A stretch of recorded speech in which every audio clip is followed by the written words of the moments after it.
It's day 9 of the solo house flipping project, and today we're going to be working on some kitchen remodeling as well as electrical. And Django's looking a little sleepy this morning. I think he regrets waking me up at 4 a.m. this morning. Another quick stop at Home Depot, plus some bonus caffeine to help me get through the day. The first thing on my to-do list is to get this switch for the kitchen lights in a real electrical box. Next up is to get an outlet put in for the refrigerator with a dedicated breaker. I'm going to drill a hole down into the basement with this long speed bit for the new wire, and this is the view from below.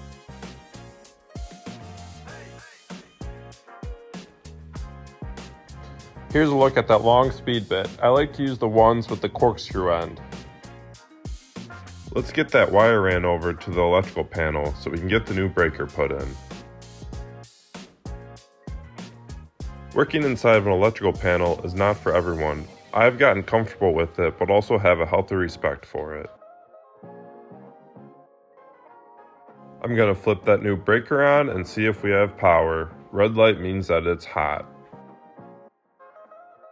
Time to get the cover back on the electrical panel, and let's tidy up this wire.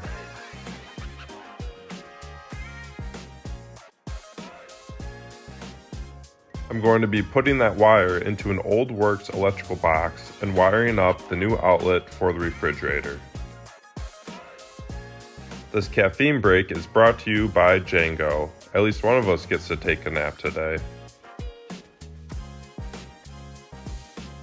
Next up on my list of things to do is to address this wobbly half wall. I'm going to start by cutting back this half wall to the point where my new kitchen cabinets will end, and will also provide enough room to walk in and out of the kitchen.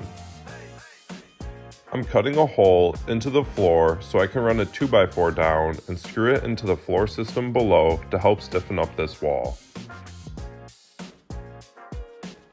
I'm going to slot my new 2x4 into the hole I just created at the end of the wall and down into the floor system below, and I'm going to brace it and plumb it before screwing it all together.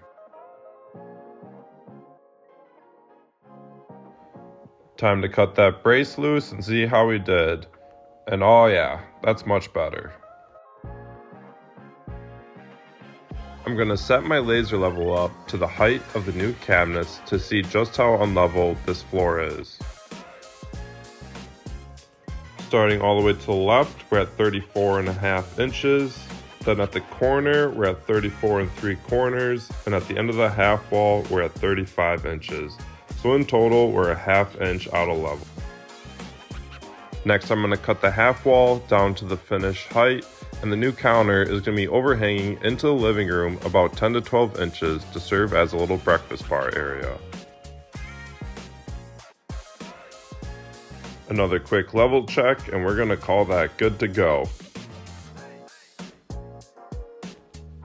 Now it's time to get some electrical ran in this kitchen. I need to provide some power for this existing outlet right here. And with the new kitchen layout, I needed to provide an above counter outlet there. And I also need to provide an outlet for the microwave up top there. And then moving on to the other wall, I need to provide an outlet to the left of the sink and an outlet and a switch to the right of the sink. I'm opening up the wall here so I can run that new electrical, and since this is all going to be behind the new cabinets, I won't have to do any drywall repair. I'm drilling a hole down so I can run the new wire there, and I'm just going to be running the wire from one outlet to the next, chaining them all together until I get to the power source.